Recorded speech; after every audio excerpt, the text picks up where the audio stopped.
வணக்கம் மக்களே, welcome to the Fender show. இன்னைக்கு ஷோ நம்ம பார்க்க போறது அக்லீஸ் அப்படின்ற ஒரு இங்கிலீஷ் மூவியோட ரிவ்யூ. இந்த படம் பாத்தீங்கன்னா நெட்ஃபிளிக்ஸ் ஓடிடி ஆப்ல அவைலபிளா இருக்கு, தமிழ் டப்பிங்லயுமே அவைலபிளா இருக்கு. இந்த படத்துல ஜோய் கிங் தான் லீட் கேரக்டர் பிளே பண்ணிருக்காங்க. இந்த படம் ஒரு வித்தியாசமான ஃபியூச்சரிஸ்டிக் வேர்ல்ட மையமா வச்சு அமைக்கப்பட்ட கதை. அந்த உலகத்துல பாத்தீங்கன்னா மனிதர்கள் நிறைய இயற்கை வளங்களை ஆல்ரெடி அழிச்சிட்டாங்க. ஸோ செயற்கையான வளங்களை நம்பிதான் அந்த உலகம் இயங்கிட்டு இருக்கு.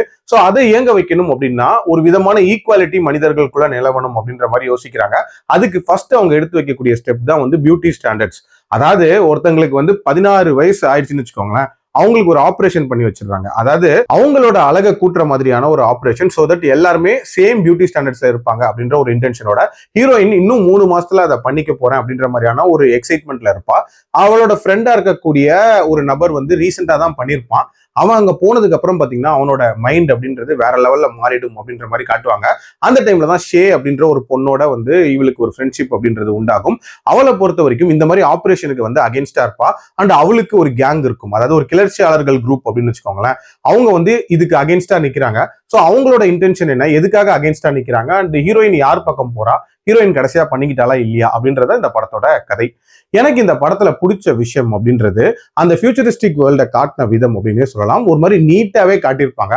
அதுலயும் அந்த ஆபரேஷன் பண்ணதுக்கு அப்புறம் மட்டும் ஒருத்தரோட டிரான்ஸ்ஃபர்மேஷன் அப்படின்றதுமே நீட்டா இருந்துச்சு. ஆல்சோ இந்த கிளர்ச்சியாளர்கள் படம் இருக்குல்ல, அவங்க சைட்ல இருக்கக்கூடிய ஒரு சில விஷயங்கள் அப்படின்றது ரொம்பவே நீட்டா காட்டப்பட்டிருக்கும்.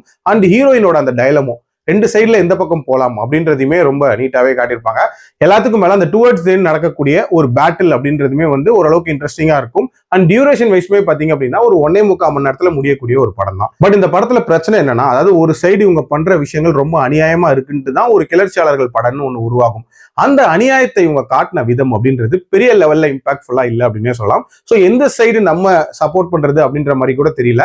இன்ஃபேக்ட் அந்த ஒரு இம்பாக்டை இவங்க கடத்த தவறிட்டாங்க. இந்த கதை ஆக்சுவலா ஒரு நாவலை மையமா வச்சுதான் அமைக்கப்பட்டிருக்கு. மேபி அந்த நாவல்ல அந்த இம்பாக்ட் அப்படின்றது இருந்திருக்கலாம். பட் இவங்க எடுத்த விதத்துல அது பெரிய லெவல்ல மிஸ் ஆச்சு அப்படின்னே சொல்லலாம். அதே மாதிரி இன்னுமே கொஞ்சம் இன்ட்ரெஸ்டிங்கான சீக்வன்சஸ் வச்சிருக்கலாம். உதாரணத்துக்கு அந்த ட்ராக் பண்ணி வரக்கூடிய ஒரு காட்சிலாம் இருக்கும், அதெல்லாமே இன்னும் கொஞ்சம் சுவாரஸ்யமா வச்சிருந்திருக்கலாம் அப்படின்னு தோணுச்சு.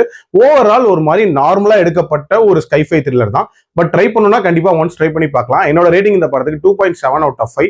அடல்ட் கண்டென்ட் பொறுத்த வரைக்கும் மைல்டா சில லிப்லாக் சீன்ஸ் இருக்குமே தவிர மற்றபடி பிரச்சனை இல்லை, பார்க்கலாம். மீண்டும் அடுத்த விமர்சனத்தில் சந்திக்கிறேன். நன்றி, வணக்கம்.